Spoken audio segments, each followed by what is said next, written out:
මම අද කතා කරන්නේ normally Binance එකේ INIT coin එක ලබා ගන්න පුළුවන් method එක සම්බන්ධව. ඕගන්න පේනවා මේ විදිහේ එක coin එකක වටිනාකම USD 0.42ක්. අපි බලමු කොහොමද Binance එක හරහා normally INIT coin එකක් ලබා ගන්න කියලා. මම මුලින්ම යනවා Binance එකේ learn and earn කියන option එකට.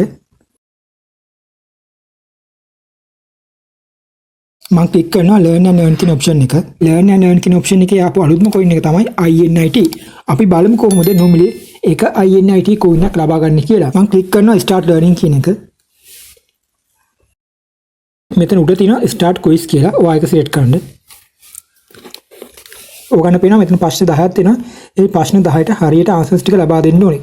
අපි දැන් බලමු කොහොමද ප්‍රශ්න ටිකට හරියට answers ටික ලබා දෙන්නේ කියලා.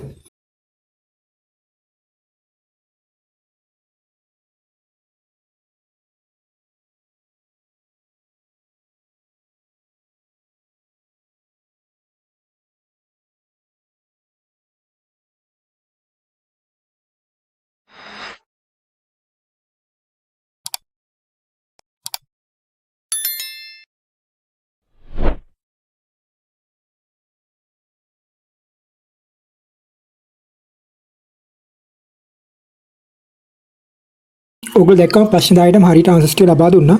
මම දැන් ක්ලික් කරනවා submit කියන එක. මම දැන් ක්ලික් කරනවා view result. ඔගොල්ලෝ දැක්කම task එක complete කරලා තියෙන්නේ. මම දැන් ආපහු යනවා learn and earn කියන option එකට. මම ක්ලික් කරනවා reward history. ඕගන්න පේනවා එක INT coin එකක් දැන් තියෙන position එකේ හෙට වෙද්දී අනිවාර්යයෙන්ම මගේ Binance එකේ earn කියන option එකට අනිවාර්යයෙන්ම මේ INIT coin එක ලැබෙනවා. මම කලින් සඳහන් කළා වගේ INIT coin එකක් මේ වෙද්දී වටිනාකම USD 0.4ක්. ඒ නිසා අනිවාර්යයෙන් මේක ලබා ගන්න ඕගන්න ඉන්වෙස්ට් කරන්න අවශ්‍යතාවයක් නැහැ. මේ වගේ coins ලබා ගන්න ඕගන්න කරන්න තියෙන්නේ මෙයාලා දෙන ප්‍රශ්න ටික හරියට answers ටික ලබා දීලා මේ ලබා දෙන coins ටික normally ලබා ගන්න. ඔයාලා මොකද ප්‍රශ්නක් තිබ්බොත් comment එකක් දාන්න. ඒ වගේම තමයි මේ වීඩියෝ share කරන්න අමතක කරන්න එපා. මොකද ගොඩක් අය මේ සම්බන්ධව දන්නේ නැහැ. ඔයාගේ යාළුවන්ටත් මේ වීඩියෝ share කරලා ඒගොල්ලන්ටත් කියන්න මේ coin එක ලබා ගන්න කියලා. මොකද ඉන්වෙස්ට් කරන්න අවශ්‍යතාවයක් නැහැ මේ coins ලබා ගන්න.